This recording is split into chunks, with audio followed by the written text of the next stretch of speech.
Welcome to Match Pack for more of the numbers that matter in the Premier League.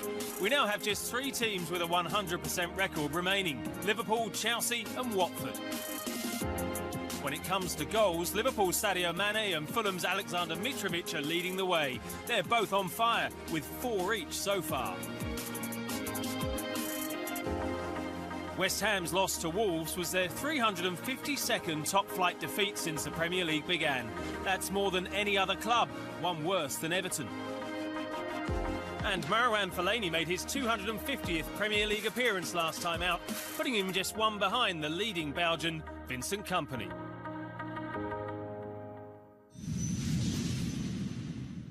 The progression has to be yearly. You have to get better every year.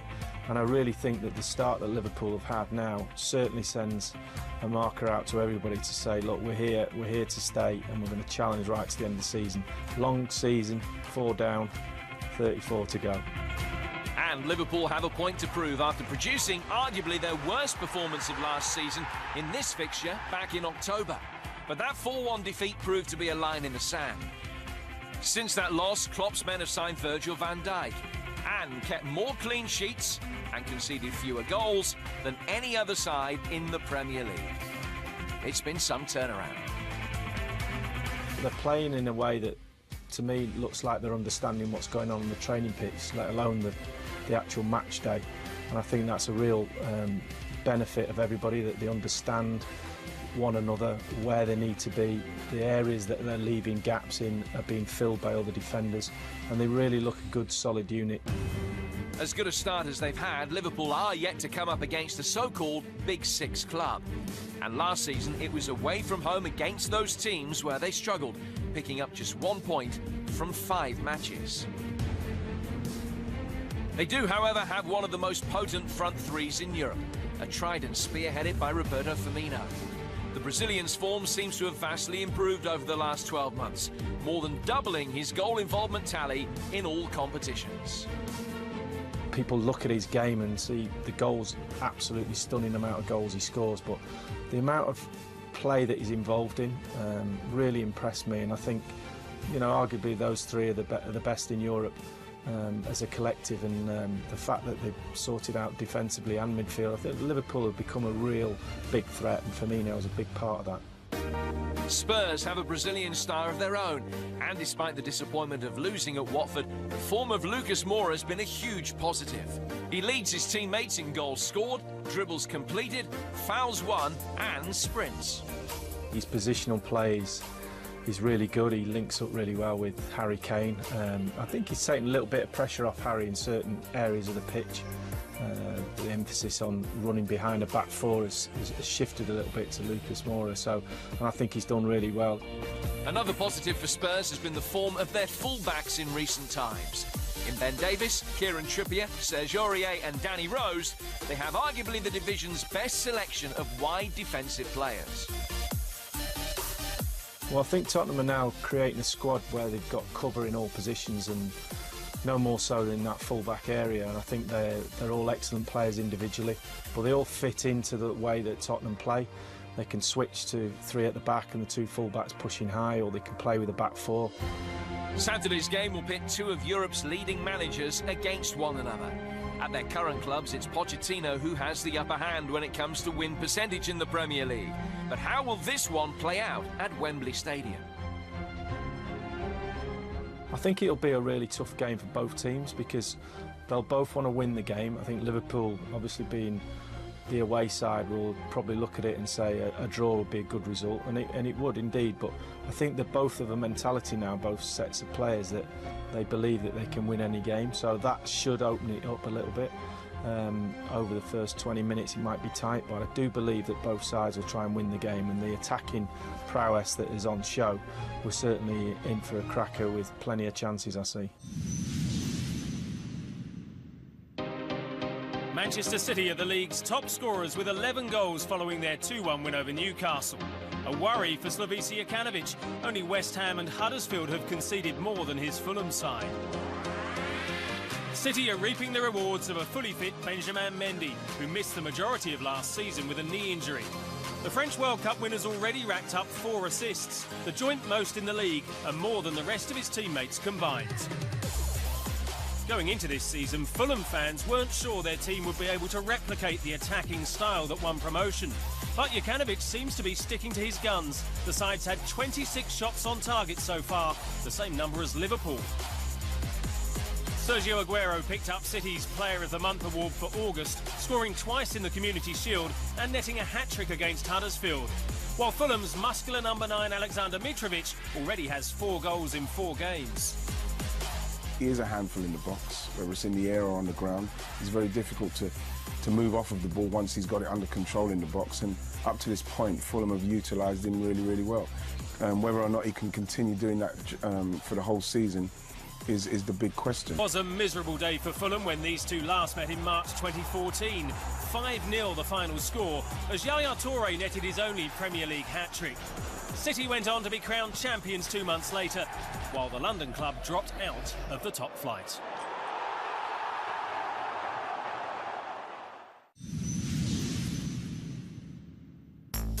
Eddie Howe's commitment to an attacking brand of football is more evident than ever. His Bournemouth side have created 11 big chances this season, the division's highest tally. Next up for the Cherries, Leicester City. In their 6th Premier League meetings so far, Bournemouth are yet to lose to the Foxes, although 5 of those games have ended all square. And don't expect goals. Neither side scored more than once in any of their 6 encounters. Significantly, Leicester's Jamie Vardy does return from suspension. Since the start of last season, he scored just over a third of the Foxes' Premier League goals. Claude Puel's side have already won on the South Coast once this season. In their last match on the road, they secured a victory at Southampton, thanks to a late goal from Harry Maguire, who this week put pen to paper on a new 5-year contract.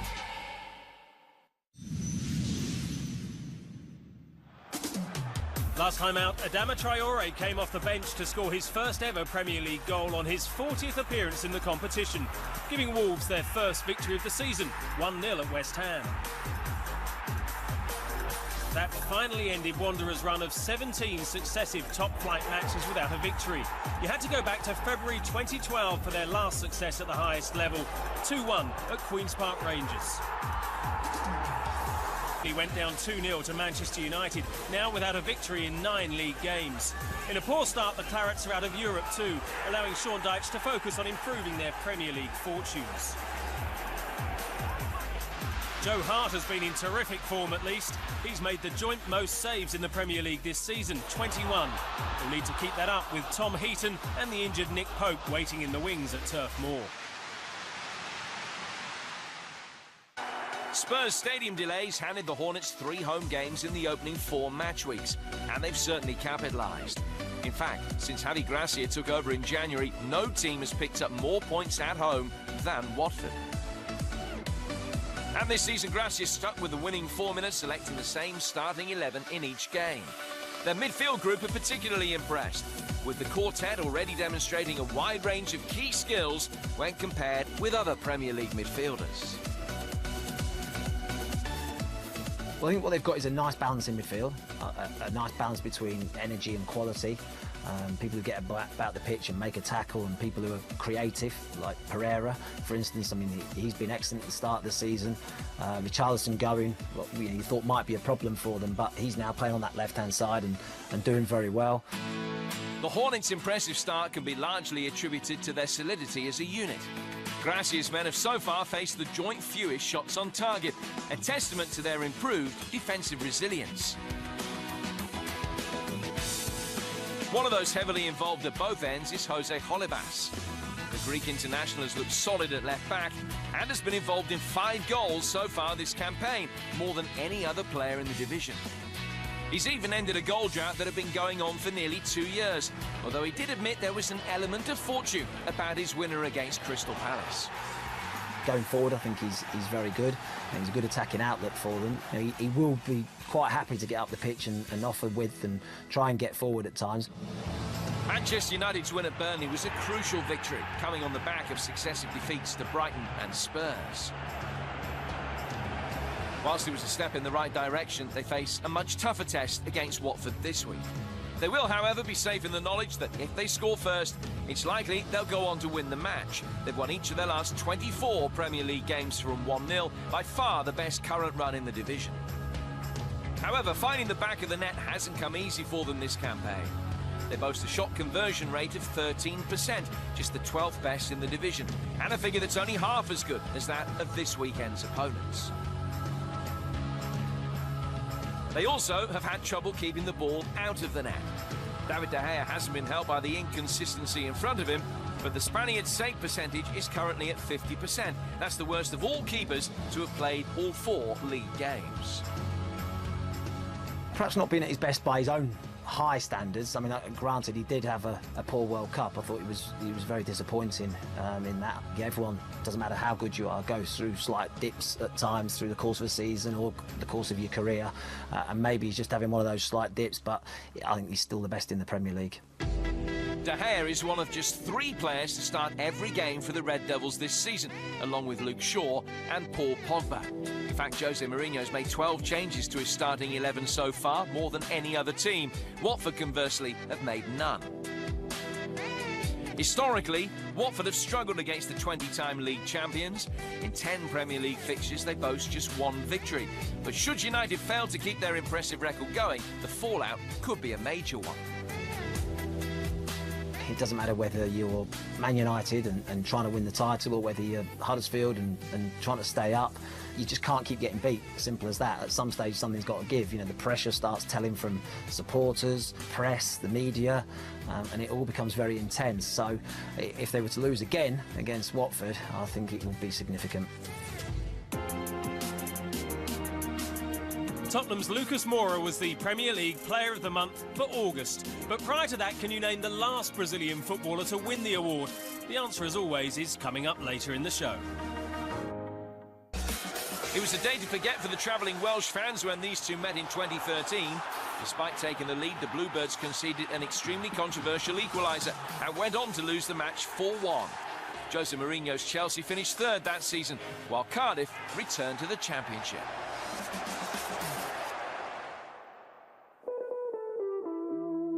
Hi, I'm Duncan Alexander from Opta, and ahead of match week 5, I'm here to look back at the Premier League season so far.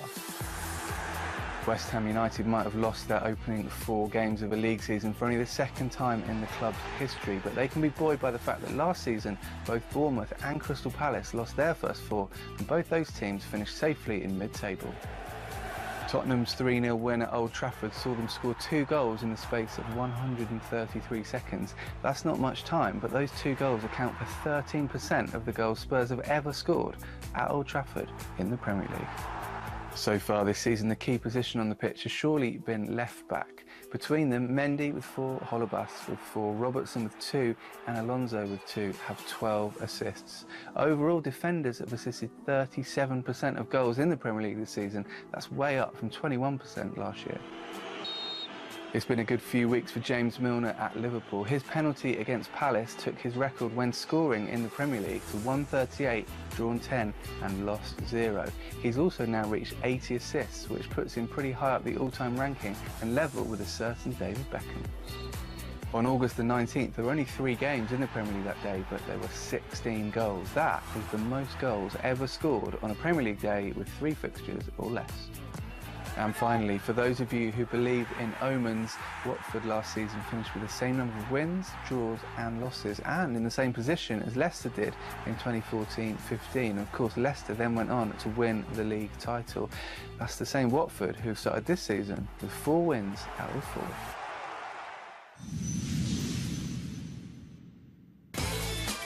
Southampton goalkeeper Alex McCarthy has been in eye-catching form this season. He's already made 5 big saves as defined by Opta, the joint most in the division. Mark Hughes' men picked up their first 3-point haul of the campaign last time out against Crystal Palace. And they've already beaten Brighton and Hove Albion once in the EFL Cup. Another win would give Saints back-to-back Premier League victories for the first time since April 2017. In their 2-2 draw with Fulham a fortnight ago, Brighton earned a point after going 2 goals down for the first time in the Premier League. While Chris Hughton's side continue to prosper at the Amex, on their travels there's been no improvement so far.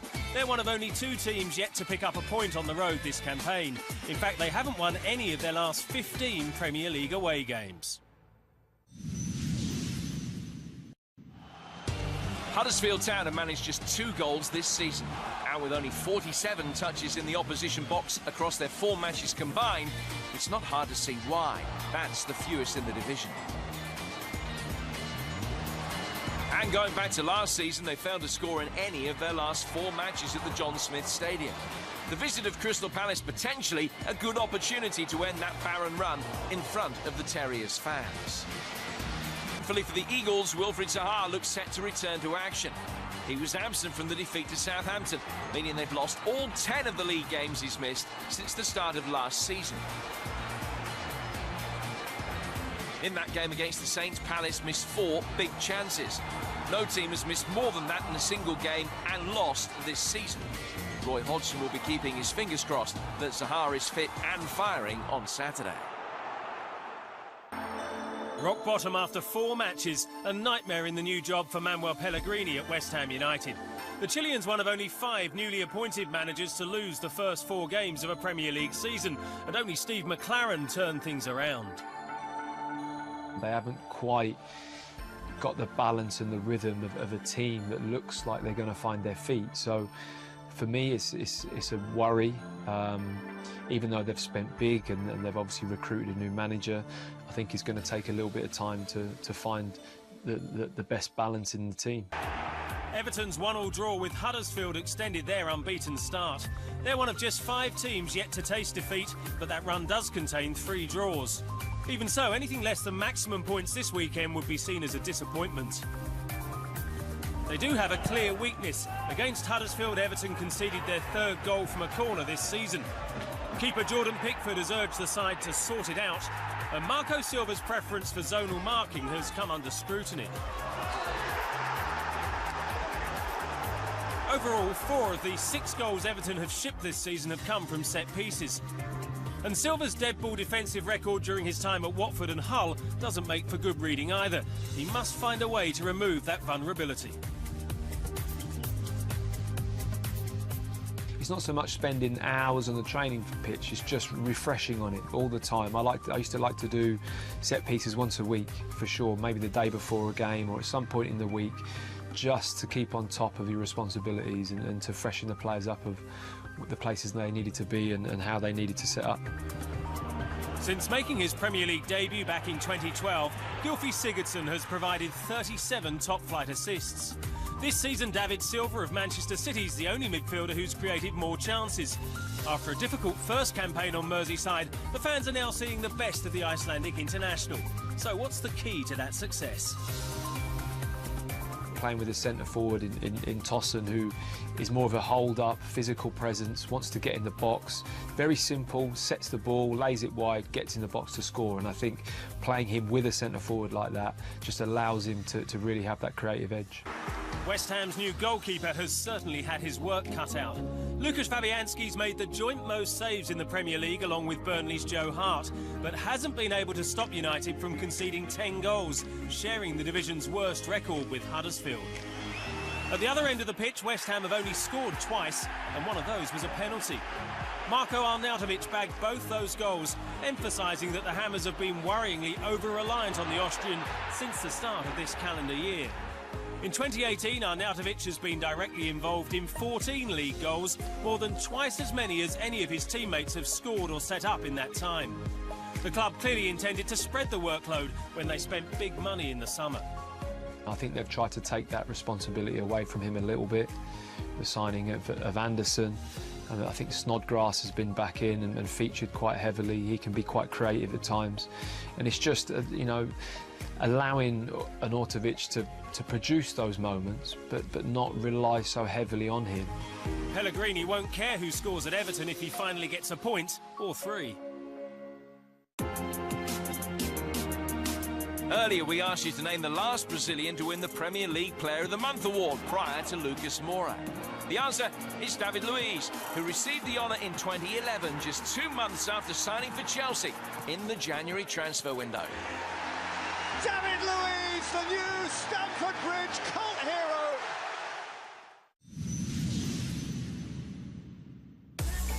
In a tough start for Newcastle United, they've lost to Spurs, Chelsea and Manchester City. Now the Magpies face an Arsenal side fresh from a narrow win at Cardiff and chasing 3 successive victories.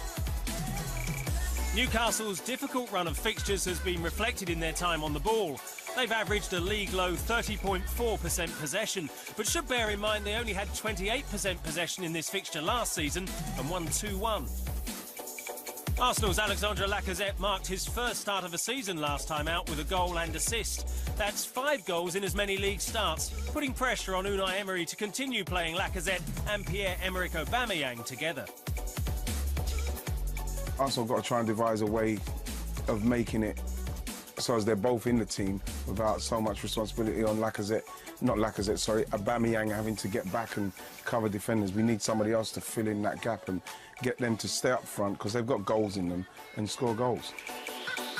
Granit Xhaka is capable of filling that gap, but many fans would like to see new signing Lucas Torreira get more game time. In Newcastle's midfield, Mohamed Diame has played every minute so far, but only completed 68 passes. Robin Van Persie's header gave the Gunners a 4-0 half-time lead when these clubs met in 2011, only to spark one of the greatest comebacks in Premier League history. A Leon Best strike sandwiched between 2 Joey Barton penalties put Newcastle in touch, before Cheick Tiote's sensational equaliser with just 3 minutes left. So, will it be a weekend where pressure intensifies or eases? Liverpool's trip to Spurs kicks things off on Saturday. West Ham aim for their first points as they go to Everton, while Chelsea and Watford, like Liverpool, aim to maintain their 100% records and take another step towards emulating some of the best starts in Premier League history.